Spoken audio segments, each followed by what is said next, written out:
आता साधं तुम्हीच समजू शकता. हं. 85 85 85 हं. आणि त्याचं गणित बाजूला जयंत पाटील साहेब 170 270 सांगते, 170 सांगते, हं. तेही तेच सांगते. त्याला काय अर्थ आहे का? स्वतःसाठी हे बाळासाहेबांच्या हयातीतही असं झालं असतं तर बाळासाहेबांना काय वाटलं असतं? आणि यांनी जनतेचाही विचार नाही केला, त्या आपल्या हिंदुत्वाचाही विचार नाही केला. ज्या ज्या पक्षाचे जे आमदार विरोधी पक्षाचे निवडून आले असेल त्यांच्या पूर्ण निधीची कॅल्क्युलेशन करा आणि माझ्या एक टर्मच्या निधीचा कॅल्क्युलेशन सत्तेत असतानाचा करा. एक पैसाही जास्त जर दिसला मी उभाही राहणार नाही. एवढंच काम त्यांनी केलं. विकासाचा खरा चेहरा हा महाराष्ट्रात 1995 मध्ये महाराष्ट्रात युतीचं सरकार आल्यावर आपण दाखवलं. आणि ज्यांच्यातर्फे लोकसभेत जसं तुम्ही नरेटिव्ह पसरवल्या गेलं आणि तेच मग अमेरिकेत जाऊन सांगतात आम्हीच आरक्षण बंद करणार, लोकसभेत सांगितलं संविधान बदलवणार 400च्या पार. It is very difficult to convince the people. आघाडीच्या काळात झालेलं ते टेंडर होतं राऊत साहेबांनी, हे बजेटमधून दिलेले पैसे होते, हे काही एसटी महामंडळाचे नव्हते. कौल जनतेचा या कार्यक्रमाच्या माध्यमातून आपण महाराष्ट्र दौरा करतोय आणि मी येऊन आता सध्या आमचा जो दौरा आहे तो यवतमाळ जिल्ह्यात आलेला आहे.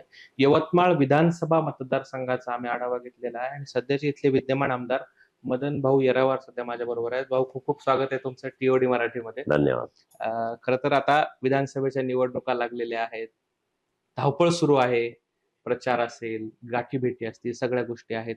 तुमच्या मतदारसंघात फिरतोय, लोकांचा चांगला प्रतिसाद दिसतोय, पण कुठेतरी काही काही चर्चा आहेत ज्या तुमच्या विरोधात जात आहेत, ज्या तुमच्याबद्दल निगेटिव्ह होत आहेत. तर त्या सगळ्या चर्चा असतील किंवा पॉझिटिव्ह असतील, या सगळ्याच गोष्टींवरची ही मुलाखत आपण चर्चा करणार आहोत. तर सगळ्यात पहिल्या मुद्द्याला मी हात घालतो. ग्रामीण भागात आम्ही जेव्हा फिरत होतो तर शेतीमालाला भाव नाही वगैरे अशा पद्धतीच्या एक चर्चा मोठ्या प्रमाणात सुरू होत्या. आता सत्ता आलेली आहे, 2.5 वर्ष झाली सत्तेत आहात, पूर्वी आपण मंत्री होतात. एकंदर काय परिस्थिती आहे मतदारसंघातली आणि या सगळ्यांकडे कसं टॅकल करायचं मग? खरं म्हणजे 2014 पासून मी या भागाचा आमदार तर 1995 पासून आहे. डिलिमिटेशन नंतर हा यवतमाळ मतदारसंघ, यवतमाळ आणि यवतमाळ तालुका आणि दारव्यातली काही गावं असे झाले. तिचा 2 टर्मचा मी आमदार आहे, 14, 19, 19 ते 24.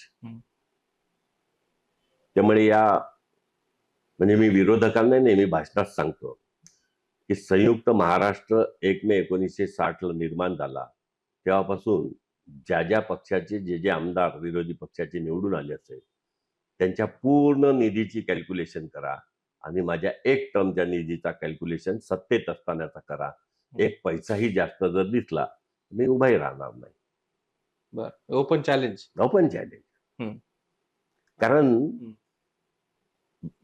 काँग्रेस हा विदर्भाचा त्यांचा एक गड होता आणि त्यातल्या त्यात यवतमाळ हा ग्रामपंचायत असेल, पंचायत समिती, जिल्हा परिषद, म्हणजे हे लोकांनाही माहित आहे की ग्रामपंचायत पासून तर लोकसभा, राज्यसभा अनेक वर्ष स्वातंत्र्यानंतर काँग्रेसची सत्ता होती. पण जात पात, समाज, गरिबी याकडे लोकांना भटकवणं, मतं घेणं एवढंच काम त्यांनी केलं. विकासाचा खरा चेहरा हा महाराष्ट्रात 1995 मध्ये महाराष्ट्रात युतीचं सरकार आल्यावर आपण दाखवलं. ठीक आहे, 99 मध्ये आम्ही काही जागा कमी पडलो, पण पुन्हा 10 वर्ष आम्ही विरोधात राहिलो. पण हा झंझावात 2014 पासून केंद्रात नरेंद्र मोदीजींसारखं नेतृत्व असेल, राज्यात देवेंद्रजी असेल, नंतरच्या काळात एकनाथ शिंदेजी असेल, देवेंद्रजी, अजितदादा असेल, या सर्वांच्या प्रयत्नाने खरं म्हणजे महाराष्ट्र हे देश विकसित होत असताना महाशक्तीकडे 5 ट्रिलियन इकॉनॉमीकडे जात असताना महाराष्ट्रच्या अपेक्षा महाराष्ट्राकडून देशालाही जास्त आहे. कारण देशाची आर्थिक राजधानी मुंबई आहे. त्यामुळे लोकांनाही विकास होत असताना, विकास 5 ट्रिलियन इकॉनॉमी जात असताना आपण 5व्या नंबरची आज इकॉनॉमी आहे, काही दिवसानंतर 3ऱ्या नंबरची होईल. पण हे सगळं होत असताना आम्ही कुठे आहोत हा विचार लोकांनाही पडतो. पण त्या दृष्टीने इन्फ्रास्ट्रक्चर असेल, इन्व्हेस्टमेंट असेल, FDI असेल, देशात येताना देश नंबर 1 वर आहे, पण त्याचा राज्यात कसा नंबर 1 राहील, त्याला इज ऑफ डुईंग बिझनेस असेल, राईट टू एज्युकेशन, राईट आता आपण राईट टू सर्व्हिस, हं. हे सर्व मागच्या काळात केलं. आणि ज्या जिल्ह्याला जी भौगोलिक परंपरा आहे, भौगोलिक स्थिती आहे, तिच्या संपदा आहे, त्याच्यावर आधारित युवक असेल, महिला असेल, समाजातला प्रत्येक घटक असेल, त्याचं कशा पद्धतीने सक्षमीकरण होईल या सर्व दृष्टीने आपण कार्यरत आहे. मग त्यामध्ये अनेक गोष्टी आहेत ज्या मी मागच्याही 5 वर्षात केल्या, आजपर्यंतही करत आलो. जेव्हा जेव्हा जो मतदारसंघ होता त्या मतदारसंघात करत आलो. आणि सलग होत असलेला विजय हे त्याचं प्रमाण आहे की लोकांना हे विकास कामं दिसत आहेत. आणि तुम्ही म्हणता ती गोष्ट बरोबर आहे. कारण निवडून येताना 80-90 हजार मतं मिळतात. हो. आणि ज्यांच्यातर्फे लोकसभेत जसं तुम्ही नरेटिव्ह पसरवल्या गेलं आणि तेच मग अमेरिकेत जाऊन सांगतात आम्हीच आरक्षण बंद करणार, लोकसभेत सांगितलं संविधान बदलवणार 400च्या पार. खरं म्हणजे देशामध्ये लोकांना आणण्यासाठी सीए कायदा होता, जे बांगलादेशमध्ये आज हिंदू एकत्र होत आहे, सीए कायदा होता. पण यांनी लोकांना द्विधामध्ये आणलं आणि तुम्हाला इथून 3 पिढ्याचं रेशन कार्ड दाखवावं लागेल, आधार कार्ड दाखवावं लागेल असं सांगून एक संभ्रम निर्माण केला. तर आम्ही त्या गोष्टी करत नाही. आम्ही पॉझिटिव्हली 140 करोड जनता, त्या जनतेला सोबत घेऊन त्यांचं सामाजिक, आर्थिक, शैक्षणिक, वैचारिक, आध्यात्मिक आणि राष्ट्रभक्तीने प्रेरित असा समाज निर्माण झाला पाहिजे, या दृष्टीने भारतीय जनता पक्षाचं वैचारिक काम असतं. या कामाने आम्ही चालतो. हो, मुद्दे कोणते आहेत यंदा निवडणुकीच्या पार्श्वभूमीवर? कोणत्या मुद्द्यांवरती निवडणूक होते? कारण आम्ही महाराष्ट्रात गेलो, मराठवाड्यात गेलो, मराठवाड्यात आरक्षणाचा मुद्दा पेटलेला आहे, मराठा आरक्षण असेल ते असेल. इथले स्थानिकचे मुद्दे काय आहेत आणि काय मुद्दे, तुमचे काय विजन्स आहेत पुढचे? नाही, स्थानिकचे मुद्दे जे आहेत त्या मुद्द्यासाठी तर आम्ही सदैव काम करत आहे. मी जसं सांगितलं, आज शेतकरी सन्मान निधी असेल, महाराष्ट्र एकमेव राज्य आहे की केंद्र सरकार 6,000 रुपये शेतकरी सन्मान निधी देते, महाराष्ट्र सरकार 6,000 रुपये देते. आज लाडकी बहीण योजना असेल, त्याच्यानंतर स्टायपेंडसाठी युवकांना असलेली योजना असेल. आपण गेल्या 10 वर्षापासून देवेंद्रजीच्या काळातही आपण स्किल डेव्हलपमेंटवर फार जोर दिला आणि केंद्र सरकारही देते. कारण नोकरी ही काही प्रत्येकाला मिळू शकत नाही. कोणचंही जगामध्ये कोणताही देश बघाल तर ते सेल्फ एम्प्लॉयमेंट आणि काम, म्हणजे तुम्ही आत्ताच यवतमाळचे जवळपास माझे अनेक मित्र अमेरिका आहे, कॅनडा आहे, सर्वीकडे आहे. ठीक आहे, मुलांच्या शिक्षणासाठी गेले असेल किंवा त्यांचं तो ट्रॅडिशन राहिलं असेल, पण आजही काम करतात तर डिपार्टमेंटल स्टोअरमध्ये घंट्यांनी काम करतात. पण ते स्वतः डॉक्टर आहे. यवतमाळात ते काम करणं त्यांना चांगलं वाटत नाही. पण अमेरिका असेल, युरोप असेल, या देशात तुम्हाला गेल्यावर त्या पद्धतीचं काम करावं लागतं.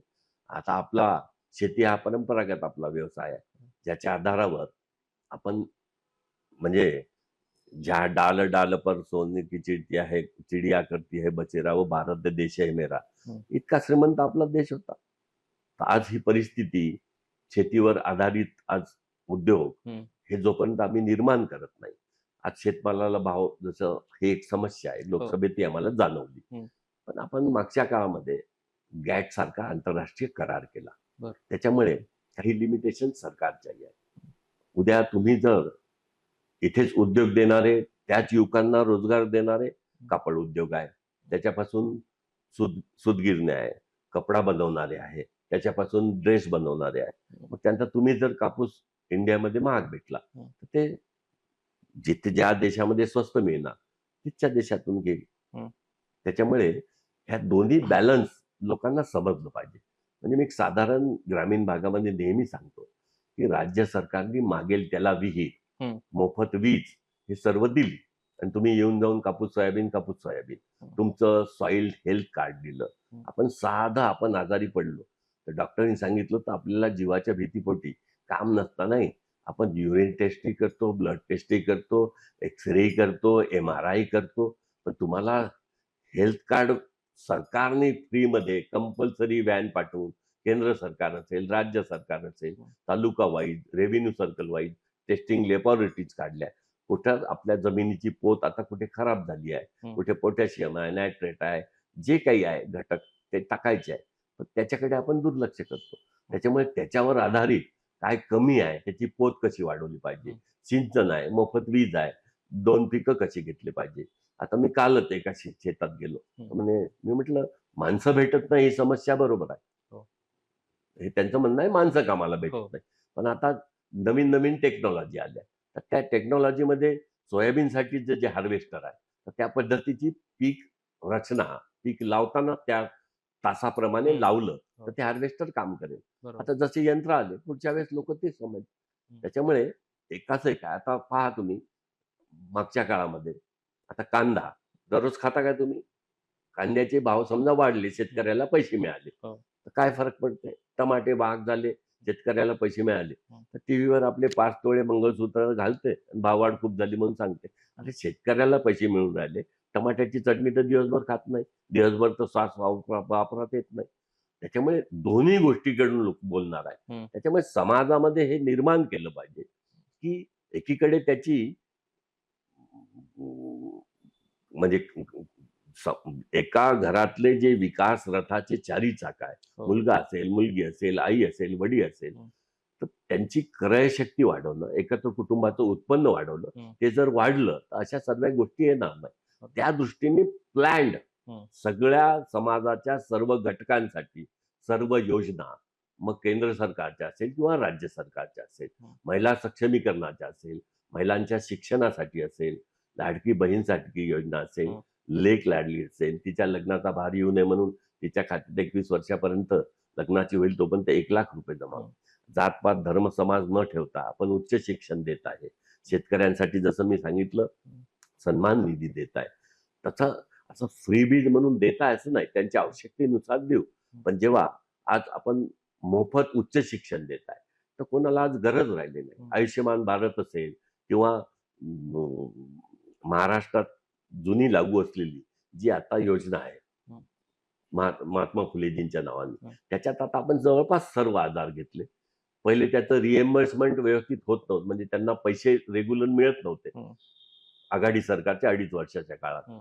युती सरकारच्या काळात तर म्हणजे देवेंद्रजींच्या काळामध्ये जितकं या क्षेत्रामध्ये आपण पैसे दिले आणि ते काही सरकारी म्हणून नाही दिले, सरकारी खजान्यातून दिले. पण त्या सरकारवर इंडस्ट्रीजचा इतका विश्वास होता का ही यांना पैसे दिले तर योग्य सत्कार मिळावेत. म्हणून असेल अडाणी असेल, अंबानी असेल, टाटा असेल, रिलायन्स असेल, जे जे असेल त्या सर्वांनी त्यांना जो कॉमन सोशल रिस्पॉन्सिबिलिटी म्हणून निधी द्यायचा आहे, तो स्वतः मुख्यमंत्र्यांच्या खात्यात जमा करत होते आणि आपण त्या माध्यमातून सगळ्यांना मदत करत होतो. त्याच्यामुळे अनेक हॉस्पिटल्स या योजनेत आले. आज यवतमाळमध्ये क्रिटिकेअर असेल, संजीवनी असेल, डॉक्टर येणारे असेल, बालरोग तज्ञ असेल, एखादं म्हणजे असं लहान मुलांपासून तर स्त्रियांपर्यंत किंवा ब्रेन पासून सर्व असं एकही हॉस्पिटल नाही जे या योजनेत नाही. 5 लाखापर्यंत त्याची मर्यादा आहे.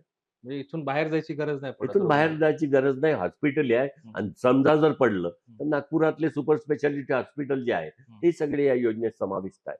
म्हणजे एकीकडे त्या समाजाचं सुरक्षा आपण देत आहे, प्रत्येकाचा विमाही देत आहे, शेतकऱ्यांचाही विमा देत आहे. अशा अनेक योजनांनी त्यांना स्ट्रेंथन करत आहे, त्यांना कामासाठी वाव देत आहे. आपण त्यांचं म्हणजे केंद्र सरकारचे असेल किंवा राज्य सरकारचे मोदी आवास असेल, विजयंती वर्षानुवर्ष ज्या खात्याचा मी मंत्री होतो, लोकांची मागणी होती की समाज कल्याणमध्येच विजयंती, एसबीसी, ओबीसी हा विभाग आहे. त्याच्यामुळे समाज कल्याणचा मंत्री जो आहे तो स्पेशली समाज कल्याण किंवा पर्टिक्युलर वर्गाकडे लक्ष देतो. आपण हे मंत्रालय देवेंद्रजींनी सांगितलं 2017 मध्ये ते मंत्रालय आपण वेगळं केलं. त्याचा मी पहिला मंत्री झालो. आणि पहा मी जेव्हा पाहिलं की यशवंतराव चव्हाण मुक्त वसा याला दरवर्षी 100 करोड, 200 करोड, 300 करोड दिल्या जायचे. आणि मी अधिकाऱ्यांना विचारलं, दरवर्षी देते आणि मार्चमध्ये वापस चालले जाते. साहेबांनी आपल्याकडे प्रस्तावच येत नाही. ती एक वसाहत म्हणून होती, योजना कोणाला माहीत नव्हती, काही प्रस्तावच येत नव्हते, खर्चच होत नव्हता. म्हणून तो खर्च पुन्हा दुसऱ्या डिपार्टमेंटकडे वळता केला जातो. मी त्याला PMAYच्या धर्तीवर केलं. आज एकट्या यवतमाळ तालुक्यात माझ्या मतदारसंघात 9,000 घरांना मंजुरी मिळाली पंतप्रधान आवास योजनेच्या धर्तीवर. आज शबरी असेल, रमाई असेल, आमचं उद्दिष्टही संपलं आहे. म्हणजे आदिवासी समाज असेल, कोलाम असेल, शबरी, रमाई किंवा हे SC ST साठीच आहे आणि हा भटक्या विमुक्तसाठी आहे. त्याच्यामुळे बंजारा असेल, धनगर असेल, भोई असेल, अशा समाजाला किंवा जो ओबीसी मध्ये होता हं. त्यांना मोदी आवास योजना असेल, जो ओबीसी साठी केली. हं. या सर्व योजना त्यांना माहीत झाल्या, त्याचे लाभ मिळत आहे. हे मलाही जाणवलं. मी मतदारसंघात जेव्हा फिरत होतो तुम्ही तेव्हा. प्रत्येक गावात जाल तर 40-50 घराचे कामच चालू आहे. बरोबर. तुम्हाला रेतीच दिसत, हो. तुम्हाला बांधकामच चालू हं. दिसत. तर प्रत्येकाचं घर हे जे पंतप्रधानांचं स्वप्न आहे, ते हं. स्वप्न साकार करण्यासाठी राज्य सरकार पुढाकार घेत आहे, नवीन योजना घेत आहे. लोकांना त्या दृष्टीने जे आहे ते आपण अवेलेबल करून देत बरोबर. आहे. काम होतायत सगळ्या गोष्टी तुम्ही म्हणताय त्याप्रमाणे आहेत. पण विरोधकांकडून एक गोष्ट चांगली पेरली जाते, की भाईगिरी खूप वाढली आहे यवतमाळमध्ये. पण जर थोडंसं पार्श्वभूमी मागे जाऊन जर बघितलं, तर इथं दंगा वगैरे झालेली घटना मला तरी माझ्या बघण्यात नाहीये. पण भाईगिरी वाढली आहे कशा पद्धतीने वाढली आहे? काय? नाही, आता मग जे विरोधक आहे, मी कसं आहे तुम्हाला एक गोष्ट सांगतो, मी कधी भाषणातही विरोधकांचं नावही घेत नाही आणि टीकाही करत नाही. हं. त्यांचं नाव घेऊन त्यांचे नाव मोठे कशाला करायचं. आता माझ्यासमोर कोण विरोधक आहे मलाही माहित नाही. बरं. पण ही गोष्ट खरी आहे आणि मी लोकांनाही नेहमी सांगतो, हं. It is very easy, it is very difficult to convince the people. हं. आम्ही विकासाचे कामं करतो, त्याच्यामुळे लोकांना कन्व्हिन्स करावं लागेल. हं. पण it is very easy to confuse the people. हं. मी अमृतची expansion of municipal limit Yavatmal याची मी मंत्री असताना लिमिट वाढवली. 10 स्क्वेअर किलोमीटरचं यवतमाळ हे 80 स्क्वेअर किलोमीटर झालं. हं. आता तो लिमिट वाढवली म्हणजे 100% शहरी झालेला होता तो. हो. तिथे येणे म्हणून एकही शेत नव्हतं. हं. याचा अर्थ शहरी झाला. बरोबर. तरी ग्रामपंचायत होत्या. मग ग्रामपंचायतला 14 वित्त आयोग, 15 वित्त आयोग, 16 वित्त आयोग याचा निधी असेल, हं. तेवढ्यावरच राहावं लागते. आमदार फंड असेल, तेवढ्यावर राहावं लागते. त्याच्यामुळे शेवटी शहरामध्ये जेव्हा लोकसंख्या बाहेरून येत आहे, तेव्हा ती ग्रामीण भागामध्येच विस्तार होईल त्याचा. बरोबर. आमच्या इथे लोकं अजूनही व्हर्टिकलमध्ये जास्त मुंबई, पुण्या टाइप व्हर्टिकल एक्सपान्शनमध्ये इंटरेस्ट नाही त्यांचा. हं. हॉरिझॉन्टलमध्ये आहे. मग त्यांच्या सुविधा त्यांना द्यायच्या आहे. हं. ग्रामीणमध्ये पिण्याच्या पाण्याची योजना आहे. हं. माणसी 30 लिटर पाणी. पण आता काँग्रेसची जितकी माजी आजी आहे हं. किंवा साधं ते सगळे म्युनिसिपल लिमिटमध्ये राहतात. हं. आमदार, खासदार, माजी मंत्री. त्यांच्या घरचा फ्लश दाबला तर 30 लिटर पाणी जाते. हं. त्या 30 नी होणार होतं का? पण मी त्यांना यवतमाळ शहरामध्ये घेतलं. हं. तिथे अनेक कामं मी करू शकलो. हो. वैशिष्ट्यपूर्णता निधी देऊ शकलो. हं. तिथे नगर परिषदमध्ये आल्यामुळे सुविधा देऊ शकतो. हं. घनकचरा व्यवस्थापन असेल, नाल्या असेल, अंडरग्राऊंड ड्रेनेज असेल हं. किंवा पाण्याच्या स्कीम्स असेल. आता प्रत्येकाला पाणी मिळून राहिलं. आता ही गोष्ट खरी आहे, की लोकही त्याच्यात कन्फ्यूज करतात. लोकांना की अमृत योजना झालीच नाही बरोबर. ही चर्चा झाली किंवा वाटतं अमृत. बघा. अरे तुम्ही स्वतः कधीतरी मी बेंबळा धरणामध्ये हो.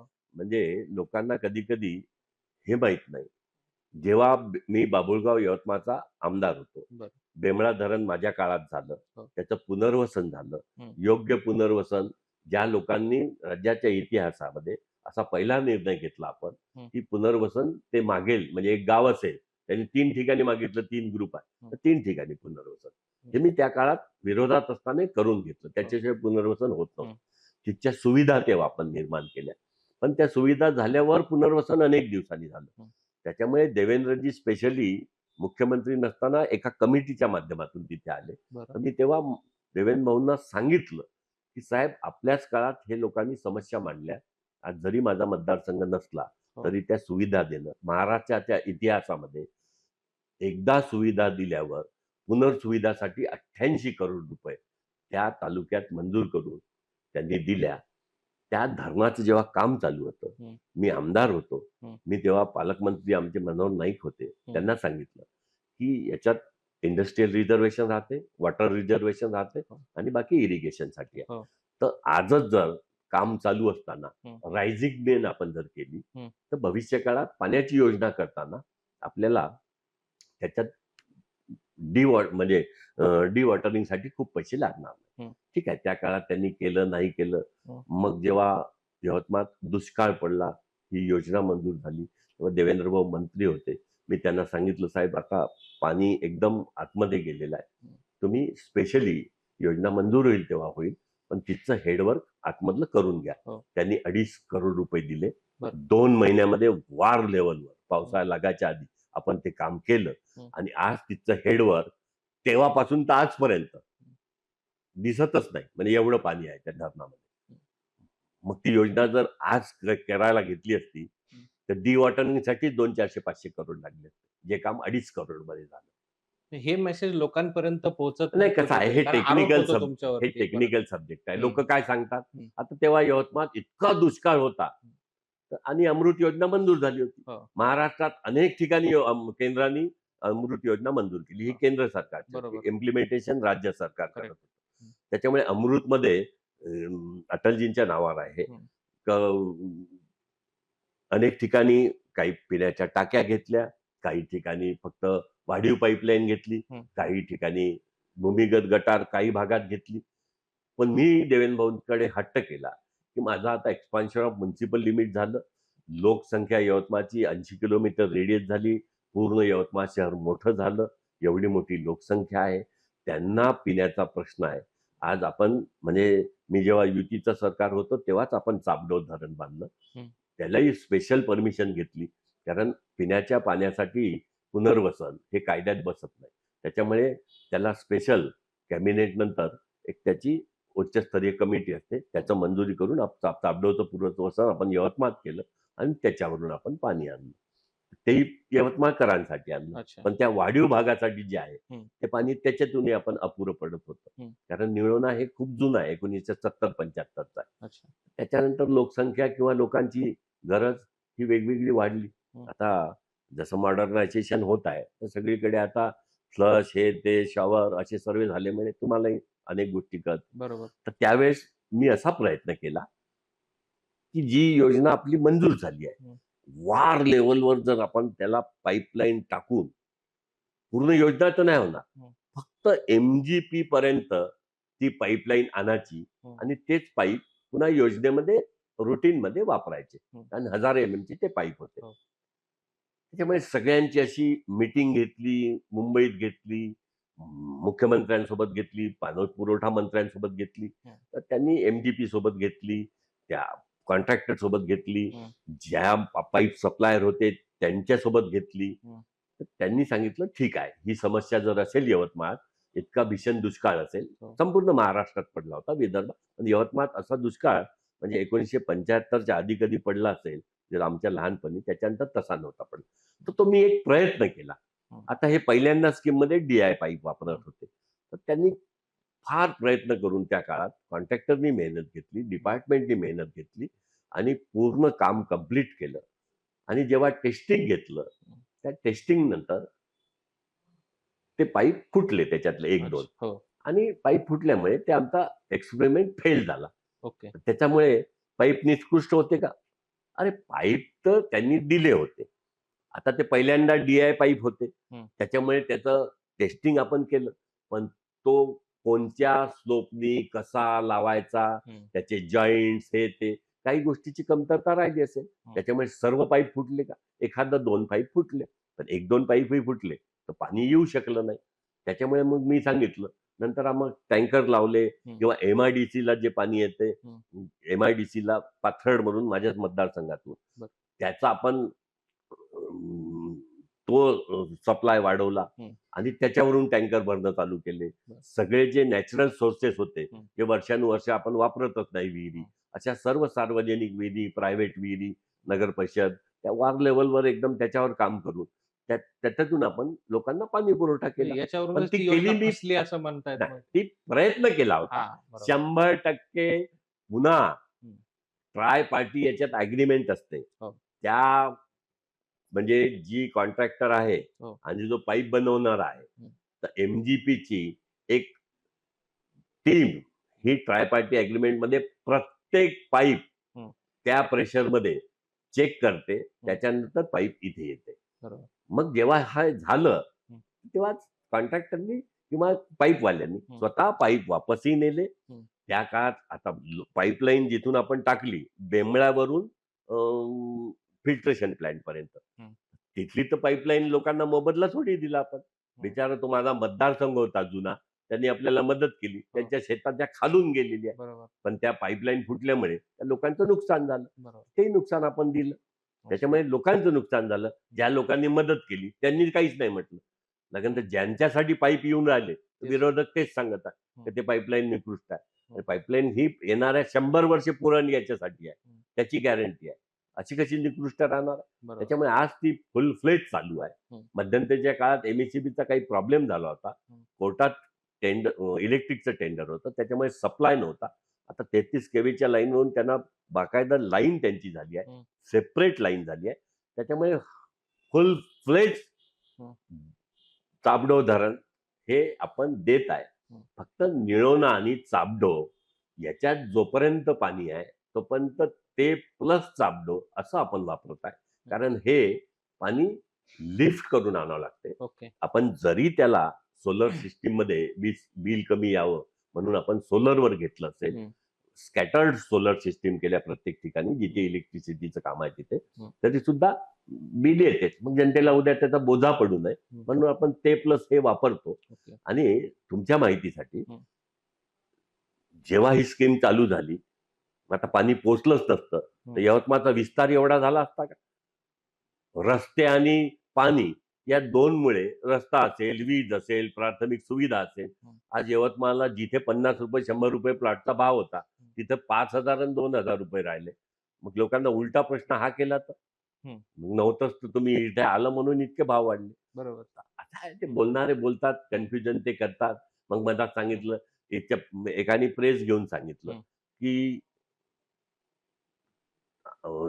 ती योजना झाली पण त्याच्यामुळे जी रस्ते खराब झाले त्याच्यामुळे यवतमाळचे रस्ते बेकार. आता मी तेव्हा लोकांना कन्व्हिन्स करायचा प्रयत्न केला की शेवटी हा जनतेचा पैसा आहे.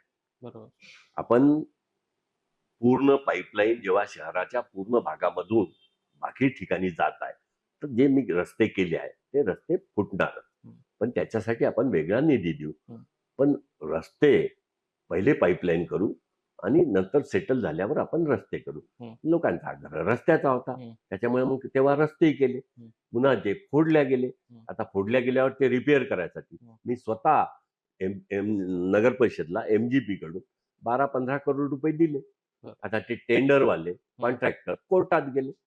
1.5-2 वर्षानंतर त्याचा रिझल्ट लागला आणि टेंडर निघाले. टेंडर झाले, अलॉटही झाले, रस्त्याचे कामही आता सुरू आहे, त्याच्यापेक्षा जास्त चालू आहे. आता अंडरग्राऊंड ड्रेन मध्ये तसंच झालं, पण तेही सर्व केलं. पण मी त्याच्यापासून हे शिकलो की आता जे पुन्हा 500 करोड अंडरग्राऊंड ड्रेनेजचे मंजूर झाले आहे त्याच्यात मी कंडिशन टाकली आहे की इकडे अंडरग्राऊंड ड्रेनेज झालं तोच कॉन्ट्रॅक्टर सिमेंट रोड असेल, तार रोड असेल किंवा जे काही रस्ता असेल तो ज्या आहे त्या परिस्थितीत बनवून देईल. त्याची प्रोव्हिजन वेगळी केली आहे, ते टेंडर मध्येच क्लॉज आहे. त्याच्यामुळे आता रस्त्यासाठी वेगळे वळते करा, नगर परिषद मग पुन्हा कोर्टात जाईल आणि ते बांधल असा विषयच नाही. त्याच्यामुळे तोही विषय मोकळा. ठीक आहे सर. सोलारचा तुम्ही विषय काढला. तुमचा तो मांजरडाला जो सोलारचा प्रकल्प आहे तो आम्ही बघून आलो, जाऊन पाहिलं सगळं की राळेगण सिद्धीला नगर जिल्ह्यात आहे, दुसरा इथे आहे. ते सुरू करण्यामागे नेमके काय कारण होती? मी मंत्री होतो तर मी अण्णा हजारेंचं एक गाव निवडलं, राळेगण सिद्धी, जे म्हणजे महाराष्ट्रामध्ये एक चांगलं गाव म्हणून ते प्रसिद्ध आहे. आणि दुसरं मग यवतमाळ मी मांजरडा निवडलं. तर तेव्हा 2.5 मेगावॅटचे दोन्ही प्रोजेक्ट झाले. आजही फुल कॅपॅसिटीमध्ये म्हणजे आमचं रेडिएशन, त्याच्यातून सप्लाय, त्याच्यातून मग कास्तकारांना कनेक्शन हे आजही चांगल्या पद्धतीत चालू आहे. तो एक आमचा ट्रायल झाला. ट्रायल झाल्याबरोबर आम्ही ती पॉलिसी केली. आणि आज तुमच्या माहितीची सांगते, आम्ही जे मोफत वीज म्हटलं तर मागच्याही काळामध्ये काँग्रेसनी एक इलेक्शन होतं, मला आठवते 2004चं असेल बहुतेक, तेव्हा त्यांच्या जाहीरनाम्यात वीज बिल माफ असं लिहिलं होतं. 0 रुपयाचे बिलही पाठवले होते. आणि नंतर जेव्हा आम्ही निवडून आलं काँग्रेस तेव्हा लगेच त्यांनी बिल पाठवली. आम्ही सभागृहात विचारलं तर त्यांनी सांगितलं प्रिंटिंग मिस्टेक होती. आता आम्ही जे केलं ते मागचे बिल तर सोडा, 0 रुपयाचे बिलही पाठवले. आता बिल शेतकऱ्याला लागणार नाही. आमचा आग्रह आहे आपण दिवसा वीज देऊ. आजच्या डेटला 10,000 मेगावॅट जे प्रकल्प पूर्णावस्थेत आहे. राज्याला 16,000 मेगावॅट ही शेतकऱ्यांना वीज लागते. 6,000चे टेंडर प्रक्रिया आणि अलॉटमेंट अशा याच्यात आहे. 6-8 महिन्यात ते पूर्ण होईल. आणि आपण जे शेतकऱ्यांना वीज देतो ही सबसिडाईज देत असतो. 1 रुपयात 10 पैसे वगैरे त्यांच्याजवळून घेत होतो. बाकी क्रॉस सबसिडी म्हणून तुम्ही असेल, मी असेल, इंडस्ट्री असेल किंवा बिझनेसमन असेल किंवा घरगुती वापर, आपल्या याच्यात तो लागत होता चार्ज आणि काही सरकार पैसे टाकत होतं अनुदान म्हणून. अशा पद्धतीने आपण त्याला हं. सेटल करत होतो. ओके. तर याचा फायदा असा होईल की शेतकऱ्यांना दिवसा मिळेल, हं. सतत वीज मिळेल, रात्री शेतात जायचं काम पडणार नाही. हो. त्याच्यामुळे विजेमुळे आणि एकीकडे आपलं इरिगेशन, हो. दुसरीकडे मागेल त्याला विहीर, हं. मागेल त्याला शेततळे, अशा सगळ्या स्कीम्समुळे जे परंपरागत पीक पद्धती आहे त्याच्याशिवाय तो ॲडिशनल काही करू शकेल. ॲडिशनल अनेक गोष्टी आहेत. जसं पश्चिम महाराष्ट्रामध्ये आहे, जिथे ग्रीन आहे, तिथे मग पशुपालन असेल, हं. कुक्कुटपालन असेल, असे अजून व्यवसाय असेल. हं. म्हणजे मी जसं म्हटलं विकासाचे जे विकास रथ आहे त्याचे चारी चाकं हे गतिमान करण्यासाठी हं. त्या पद्धतीचं काम आपण करत आहे. आणि आता नुकतीच आम्ही शेतकरी पणन योजना, हं. MREGS होतं, पण MREGS मध्ये स्किल अनस्किल होतं. लावला मशीन की त्याच्या कंप्लेंट होत होत्या. मग मातोश्री पानधन योजना आणला, त्याच्यातही तेच झालं. पण आता आपण स्पेशल ग्रामविकास योजना आणली. प्रत्येक मतदारसंघात 40 करोड रुपयाचे सिमेंट रस्ते आपण दिले, बरं. मंजूर केले. हं. असं टप्प्याने पुन्हा महायुतीचं सरकार आलं हं. तर टप्प्याटप्प्याने 5 वर्षामध्ये आता शेतकऱ्यांचे पानधन रस्ते संपणार आहे. त्याच्यामुळे मोफत वीज, त्याच्यानंतर हे सोलरच्या थ्रू त्यांचं आपण करत आहे. त्याच्यामुळे एक फायदा असा होईल की क्रॉस सबसिडी जे देत होतो हं. त्या ग्राहकांना हं. आणि इंडस्ट्रीसाठी डी झोन म्हणून जे विदर्भात स्पेशल उद्योग यावं म्हणून जे पैसे देत होतो, हं. तर वीज ऑलरेडी आपल्या इथे ते दर कमी राहिल्यामुळे इंडस्ट्रीजवाल्यांना आता फक्त कच्चा माल, पक्का माल, त्याची इंडस्ट्री हे जे त्याचं गणित आहे हं. ते सोडलं तर आता इन्फ्रा असेल, रेल्वे असेल, नॅशनल हायवे असेल, त्याला जोडणारे हॅम असेल, मागच्या काळात केलेले असेल, आता पुन्हा केलेले असेल, अशा सगळा इन्फ्रा आपला तयार आहे आणि त्याला अवेलेबल असं सगळं आहे. त्याच्यामुळे युवकांच्या हाताला काम मिळेल अशा पद्धतीने आणि इलेक्ट्रिकचा रेट सर्व दूर सम एकत्र एक राहील. हं. तर मग तो त्या पद्धतीने त्या क्षेत्राची निवड करू शकतो. अशा बहुआयामी हिशोबाने ही केलेली योजना आहे. बरोबर. तुमच्या मतदारांची एक तक्रार म्हणू शकतो आता. आम्ही जेव्हा फिरत होतो, तर लोकांनी असं व्यक्त केलं, की मागच्या पंचवार्षिकला मदन भाऊंनी आम्हाला भरपूर निधी दिला. कमीत कमी 1 कोटी, 2 कोटी असा तरी निधी असायचा. पण या पंचवार्षिकला थोडा निधी कमी झाला अशी तक्रार त्यांनी केली. काय सांगणार मतदारांना? नाही, मतदारांना ऍक्च्युअली ही गोष्ट खरी आहे की 2014 ते 19 एक विकासाचा झंझावात होता. हं. त्याच्यानंतर लोकांना हे लक्षातच राहत निवडून त्यांनी आम्हाला दिलं, हां. पण आम्ही सत्तेत नव्हतो. तर त्याच्यात युतीला लोकांची काय निवडून चूक? दिलं. हां. युतीला निवडून दिलं. बरोबर. त्याच्यामुळे मी नेहमी सांगतो की एखादा देवेंद्र फडणवीस, मदन येरावार यांचं नुकसान नाही झालं. महाराष्ट्रातल्या 11 करोड 63 लाख लोकांच्या जनतेचं जे नुकसान झालं की त्या 2.5 वर्षाच्या कार्यकाळामध्ये विकासाचे मागचे सोडा सगळे प्रकल्प म्हणजे जलसंधारणाचे किंवा लागवडीचे सगळेच प्रकल्प बंद केले. आघाडी रस्ता- सरकार याला कोरोनाचं कारण देतं. आघाडी सरकार कोरोनाचं कारण देते मला सांगा. आता कोरोना होता इथपर्यंत ठीक आहे. मग मग भारतीय जनता पक्ष एकमेव पक्ष असा होता किंवा आमच्यासोबत काही कार्यकर्ते की जे कोरोनाच्या कार्यकाळात बेड असेल, रेमडेसिवीर असेल, व्हेंटिलेटर असेल, त्यांना जागा मिळवून देणं असेल, पाहिजे त्याला ब्लड देणं असेल, त्याचे सेवा केंद्र, जेव्हा मोफत राशनची योजना केंद्राने जाहीर केली त्याच्या आधी आपण वस्तीमध्ये जाऊन प्रत्येक ठिकाणी आमचं किचन, रुग्णालय, त्यांच्यासाठी स्पेशल डब्बे, आमच्या महिलांनी 12-12 किचन वेगवेगळ्या सेवाभावी संस्था यवतमाळ, त्याच्यात यवतमाळचा राजा आहे किंवा आमचे अनेक यवतमाळ तसे सोशल ऍक्टिव्हिटी करणारे ग्रुप आहे त्यांच्या समवेत पण असे संकल्प फाउंडेशन आहे, असे अनेक प्रकल्प आपण राबवले. तेव्हा कोरोनाचं कारण होतं. तर मग कोरोनाचं कारण होतं तर तेव्हा मी तर म्हणत नाही, देवेंद्र फडणवीस उपमुख्यमंत्री म्हणून प्रत्येक जिल्ह्यात 2दा त्यांच्या फेऱ्या झाल्या. भाजपचा आम्ही रस्त्यावर काम करत होतो. परमवीर सिंगांनी आरोप केला गृहमंत्र्यावर 100 करोड रुपये वसुली पाहिजे. म्हणजे ते कोरोना असताना चालू होतं. अँटेलियाच्या समोर वाजेच्या माध्यमातून बॉम्ब लावणं ते तुम्हाला चालू होतं. हे आरोप तर मी नाही केले. बरोबर. नवाब मलिक आतमध्ये गेले, ते तुमचे धंदे चालू होते. तुम्ही मुंबईमध्ये कोरोनाच्या नावावर मोठमोठे सेंटर उभे केले, त्याच्यातला भ्रष्टाचार ज्याची चौकशी चालू आहे ते चालू होतं. नारायण राणेंना अटक करणं चालू होतं. हनुमान चालिसा म्हटल्यावर राणा दाम्पत्याला अटक करणं चालू होतं.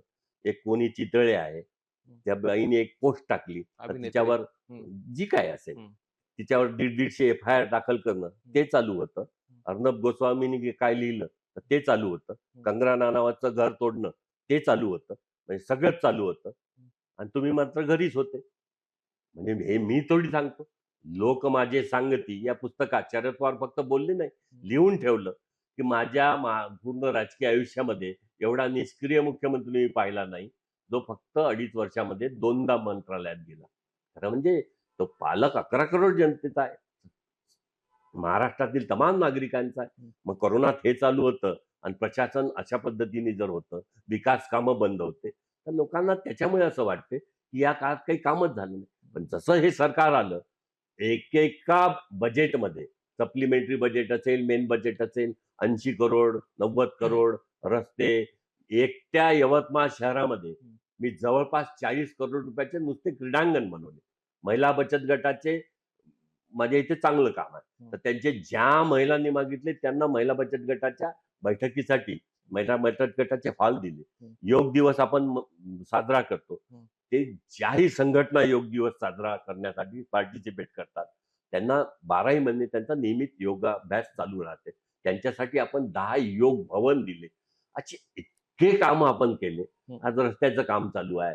आपण इंजिनिअरिंग कॉलेज मागच्या काळात मी आणलं, त्याच्या बिल्डिंगचं काम केलं. यवतमाळचं पोलीस स्टेशन अद्ययावत केलं. 2 पोलीस स्टेशन आहे. एसपी ऑफिसला दिलं.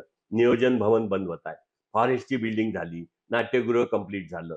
सुसज्ज असं एअरपोर्ट टाईप यवतमाळतलं बस स्टँड झालं. बस स्टँडच्या कामाला वेळ का लागला पण बरं? बस स्टँडला आघाडीच्या काळात झालेलं ते टेंडर होतं राऊत साहेबांनी. हे बजेटमधून दिलेले पैसे होते. हे काय एसटी महामंडळाचे नव्हते. सुधीर मुनगंटीवारांनी बजेटमधून दिलेले पैसे होते. टेंडर प्रक्रिया पूर्ण झाली. नंतर मी 100दा गेलो.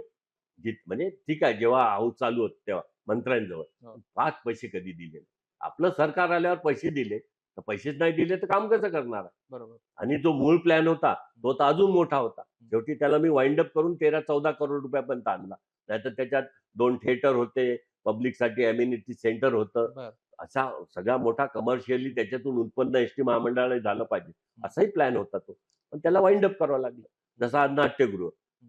मी जेव्हा पहिल्यांदा आमदार होतो तेव्हा प्रत्येक जिल्ह्यात एक नाट्यगृह युती सरकारने ठरवलं. मी आज आमची जी स्विमिंग टँक आहे तिथे 1.5 करोडचं मंजूर केलं. समोर शॉपिंग घेतलं, मागे नाट्यगृह घेतलं. तेव्हा कंप्लीट झालं असतं. पण 99ला मी पडलो. त्या आमदारांनी एकच काम केलं, फक्त जागा बदलवली. 5 एकर जागा घेतली, 2 एकर घेतली. ठीक आहे, केलं ते आजच्या डेटला चांगलं केलं. अरे पण करताना पैसे त्याचे मंजूर तर करायचे मग. ते सर्व मला इतक्या वर्षात मंजूर करून मग तेव्हा जे काम केलं ते आता आउटडेटेड झालं. ते लाइटिंग आउटडेटेड, त्याच्यानंतर इलेक्ट्रिसिटी आउटडेटेड, सगळं बटनवर आलं. त्याचा पडदावर जाईल तर ते फिरवायची मशीन आहे, तर ती आता इलेक्ट्रॉनिक. त्याच्यामुळे यवतमाळातल्या सर्व नाट्यकर्मींना मी भट सभागृह असेल, चंद्रपुरात झालेलं असेल, ते सर्व बघायला सांगितलं. आणि सुधीर भाऊंना मग सांस्कृतिक मंत्री म्हणून त्यांच्याकडून 7 करोड आणले. आणि जे जे काही अजून कमी पडते ते मग पालकमंत्र्यांना सांगून डीपीडीसी असेल किंवा खनिज म्हणून त्याला दिले. आता कुठे पूर्णत्वास आलं. पण वेगवेगळ्या स्टेजमध्ये ते कामं झाले. त्याच्यामुळे आताही ते त्याचं डक्टिंग पुन्हा करावं लागते. ते काम चालू आहे. आणि पण आता म्हणजे हँडओव्हर रीतसर जरी नाही केलं तरी लोक उपयोगात आणू शकतो. आता आपल्यासमोर प्रश्न एवढाच आहे, त्याचं मेंटेनन्स कसं करायचं. त्याच्यामुळे लवकर पूर्ण करून एवढा मोठा हत्तीचा आपण 25 करोडचा उभा केला. आता त्याचा इन्कम नगर परिषदेवर भार नाही आला पाहिजे. त्याच्यामुळे नगर परिषदचे अनेक सोर्सेस आपण वाढवून राहिलो. आमची एक जागा मागच्या काळामध्ये देवेंद्रजी असताना मी यवतमाळलं जे टीबी हॉस्पिटल होतं, ती जागा यवतमाळ आपण नगर परिषदनी सोबत विकत घेतली आपण.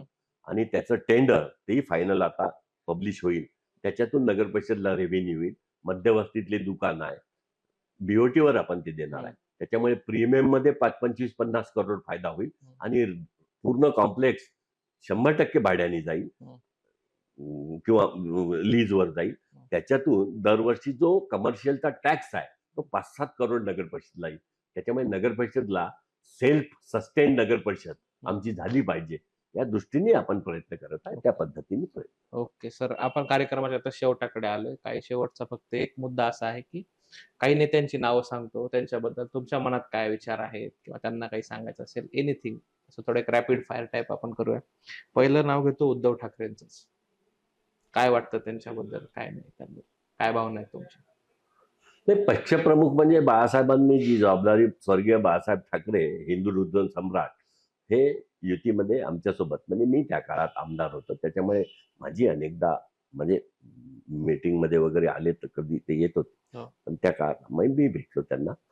पण त्यांची जी भूमिका होती, त्यांचे जे विचार होते, तर ते विचार समोर नेण्यासाठी मग कुठेतरी त्याच्या मनामध्ये स्वतःच्या इच्छा जागृत होणं हे अपेक्षित लोकांनाही नव्हतं. जी लाईन त्यांनी पकडली होती, म्हणजे त्यांचे स्वतःचे स्टेटमेंट होते की ज्या दिवशी मला काँग्रेस सोबत जायचं काम पडेल तेव्हा शिवसेना नावाचं दुकानाची पाटी मी बंद करीन. बरोबर. पण यांनी युतीमध्ये लोकांनी 19 मधून निवडून दिलं. भारतीय जनता पक्ष 105, शिवसेना 56, अपक्ष 10-20 असं मिळून एक भक्कम मेजॉरिटी आपली आली असती. पण मुख्यमंत्र्याच्या खुर्चीसाठी म्हणजे जे बाळासाहेबांनी अनेक व्यक्ती घडवले, अनेक मुख्यमंत्रीच त्यांनी हो. बनवले, बसवले, नुसत्याला दुसऱ्याला दिले, अनेक मंत्री ते देत होते, अनेक खासदार, आमदार सगळे त्यांनी घडवले. विचारधारा बनवायची होती, पण स्वतःच्या स्वार्थासाठी हे बाळासाहेबांच्या हयातीतही असं झालं असतं तर बाळासाहेबांना काय वाटलं असतं.